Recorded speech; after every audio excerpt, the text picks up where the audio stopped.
Kementerian Pendidikan, Kebudayaan, Riset, dan Teknologi telah mengeluarkan Peraturan Menteri Nomor 46 Tahun 2023 tentang pencegahan dan penanganan kekerasan di satuan pendidikan atau disingkat Permendikbudristek PPKSP. Peraturan ini bertujuan untuk menjamin kepastian hukum bagi satuan pendidikan dalam melindungi warga satuan pendidikan dan meningkatkan kualitas pelaksanaan pendidikan yang merdeka dari kekerasan. Untuk mencegah dan menangani kekerasan dengan lebih efektif, perlu penggambaran yang jelas dan tegas tentang bentuk-bentuk kekerasan sehingga masyarakat luas termasuk pemangku kepentingan di satuan pendidikan seperti peserta didik, pendidik, tenaga kependidikan, dan orang tua bisa mengenali bentuk kekerasan dan mengambil langkah untuk menanganinya dengan optimal. Nah, sebetulnya apa saja bentuk kekerasan yang diatur dalam Permendikbudristek PPKSP ini? Permendikbudristek PPKSP mengatur bentuk-bentuk kekerasan sebagai berikut. 1. Kekerasan fisik. 2. Kekerasan psikis. 3. Perundungan. 4. Kekerasan seksual. 5. Diskriminasi dan intoleransi. 6. Kebijakan yang mengandung kekerasan. Dan 7. Bentuk kekerasan lainnya. Bentuk-bentuk kekerasan tersebut dapat dilakukan secara fisik, verbal, dan nonverbal, dan atau melalui media teknologi informasi dan komunikasi.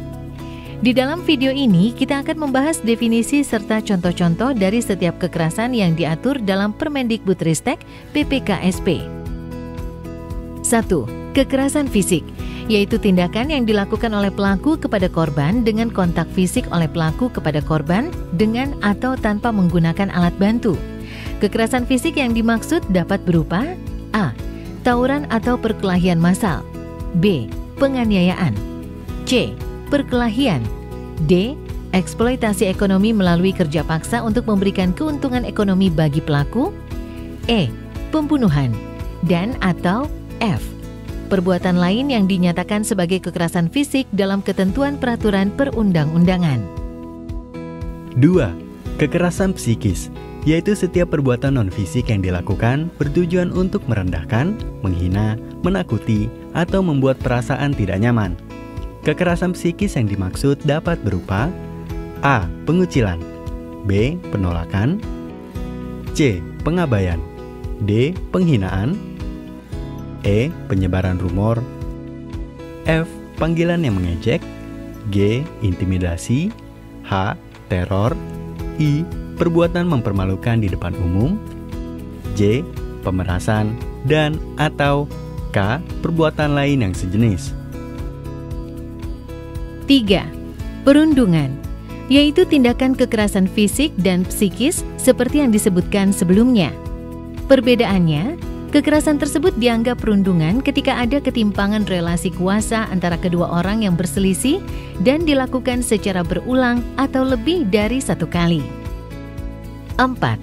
Kekerasan seksual, yaitu setiap perbuatan merendahkan, menghina, melecehkan, dan atau menyerang tubuh dan atau fungsi reproduksi seseorang karena ketimpangan relasi kuasa dan atau gender yang berakibat atau dapat berakibat penderitaan psikis dan atau fisik, termasuk yang mengganggu kesehatan reproduksi seseorang dan hilang kesempatan melaksanakan pendidikan dan atau pekerjaan dengan aman dan optimal. Kekerasan seksual yang dimaksud dapat berupa A.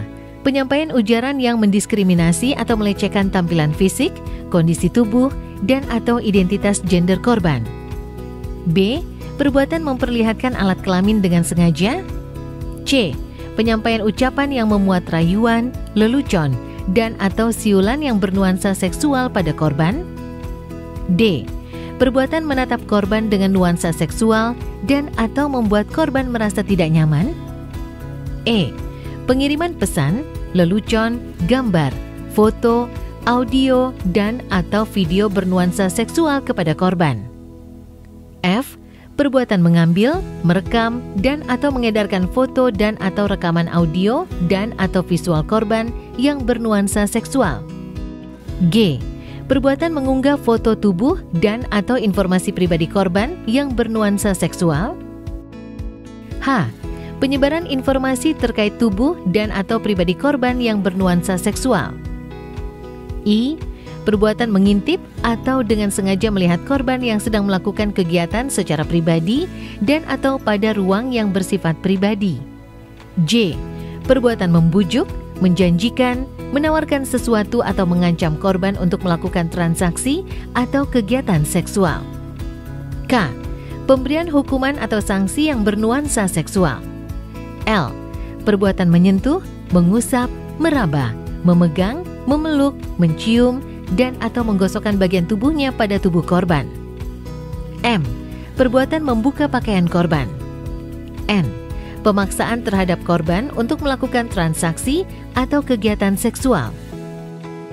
O. Praktik budaya komunitas peserta didik, pendidik, dan tenaga kependidikan yang bernuansa kekerasan seksual. P. Percobaan perkosaan walaupun penetrasi tidak terjadi. Q.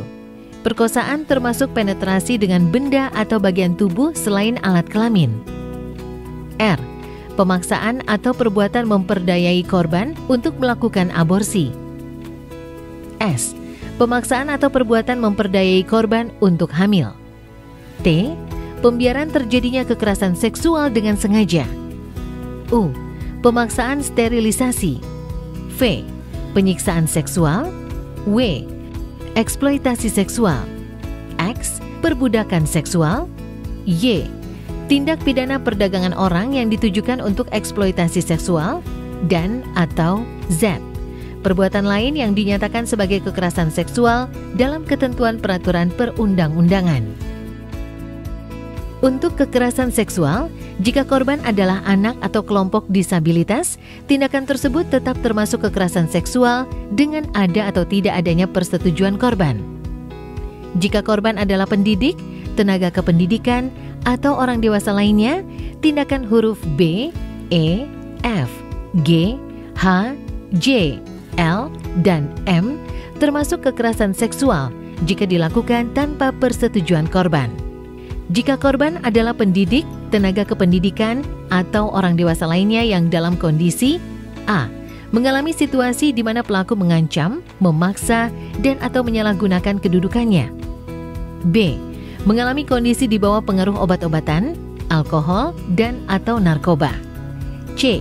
Mengalami sakit, tidak sadar, tidak berdaya, atau tertidur. D.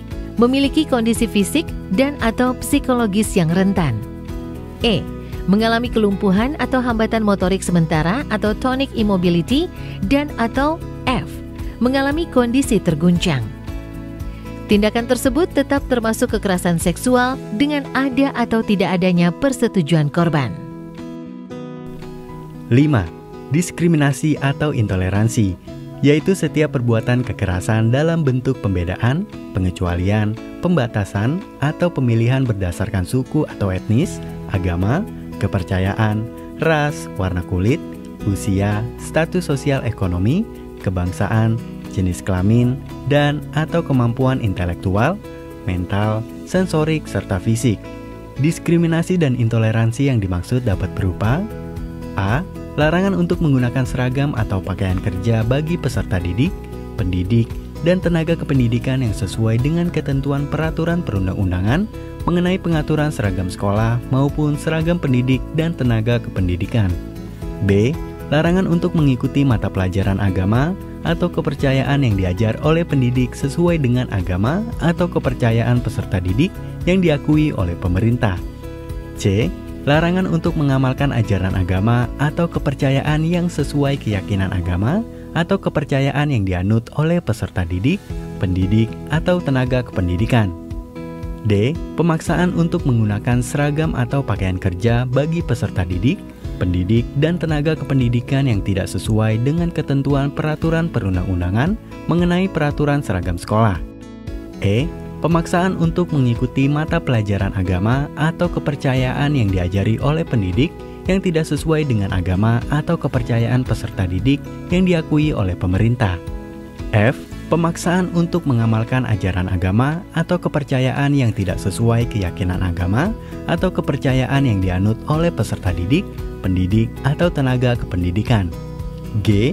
Mengistimewakan calon pemimpin atau pengurus organisasi berdasarkan latar belakang identitas tertentu di satuan pendidikan. H. Larangan atau pemaksaan kepada peserta didik, pendidik, atau tenaga kependidikan untuk mengikuti atau tidak mengikuti perayaan hari besar keagamaan yang dilaksanakan di satuan pendidikan yang berbeda dengan agama dan kepercayaan kepada Tuhan Yang Maha Esa sesuai dengan yang diyakininya. I. Larangan atau pemaksaan kepada peserta didik, pendidik, atau tenaga kependidikan untuk memberikan donasi atau bantuan dengan alasan latar belakang suku atau etnis, agama, kepercayaan, ras, warna kulit, usia, status sosial ekonomi, kebangsaan, jenis kelamin, dan atau kemampuan intelektual, mental, sensorik, serta fisik. J. Perbuatan mengurangi, menghalangi, atau tidak memberikan hak atau kebutuhan peserta didik untuk mengikuti proses penerimaan peserta didik, menggunakan sarana dan prasarana belajar dan atau akomodasi yang layak, menerima bantuan pendidikan atau beasiswa yang menjadi hak peserta didik, memiliki kesempatan dalam mengikuti kompetisi, memiliki kesempatan untuk mengikuti pelatihan atau melanjutkan pendidikan pada jenjang berikutnya, memperoleh hasil penilaian pembelajaran, naik kelas, lulus dari satuan pendidikan, mengikuti bimbingan dan konsultasi, memperoleh dokumen pendidikan yang menjadi hak peserta didik, memperoleh bentuk layanan pendidikan lainnya yang menjadi hak peserta didik, menunjukkan atau menampilkan ekspresi terhadap seni dan budaya yang diminati, dan atau mengembangkan bakat dan minat peserta didik sesuai sumber daya atau kemampuan yang dimiliki oleh satuan pendidikan. K. Perbuatan mengurangi, menghalangi, atau membedakan hak dan atau kewajiban pendidik atau tenaga kependidikan sesuai ketentuan peraturan perundang-undangan. Dan L. Perbuatan diskriminasi dan intoleransi lainnya sesuai dengan ketentuan peraturan perundang-undangan. 6.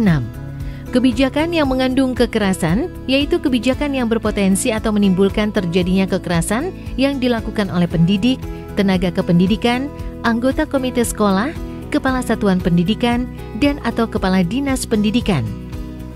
Kebijakan ini meliputi A. Kebijakan tertulis seperti surat keputusan, surat edaran, nota dinas, pedoman, dan atau bentuk kebijakan tertulis lainnya. B. Kebijakan tidak tertulis seperti imbauan, instruksi, dan atau bentuk tindakan lainnya. Pencegahan dan penanganan kekerasan di satuan pendidikan harus menjadi tanggung jawab semua pihak pemangku kepentingan dan masyarakat. Perlu ada kolaborasi serta partisipasi aktif semua pihak dalam memastikan implementasi Permendikbudristek ini. 1. Warga satuan pendidikan perlu terlibat dalam pembentukan Tim Pencegahan dan Penanganan Kekerasan atau TPPK untuk memastikan adanya penanganan kekerasan di satuan pendidikan. 2. Seluruh masyarakat, pemangku kepentingan dan warga satuan pendidikan perlu terlibat dalam mendorong pemerintah daerah untuk membentuk satuan tugas yang terdiri dari berbagai dinas. 3. Orang tua atau wali perlu terlibat dalam memastikan apakah sekolah anak-anak bapak atau ibu sudah membentuk TPPK. Orang tua atau wali juga dapat bergabung menjadi anggota TPPK. 4. Seluruh masyarakat, pemerintah daerah, peserta didik, pendidik, tenaga kependidikan, dan orang tua atau wali perlu terlibat dan berpartisipasi dalam mengkampanyekan pencegahan dan penanganan kekerasan di satuan pendidikan masing-masing. Mari gerak bersama menciptakan lingkungan pendidikan yang inklusif, berkebinekaan, dan aman bagi semua guna mewujudkan cita-cita merdeka belajar.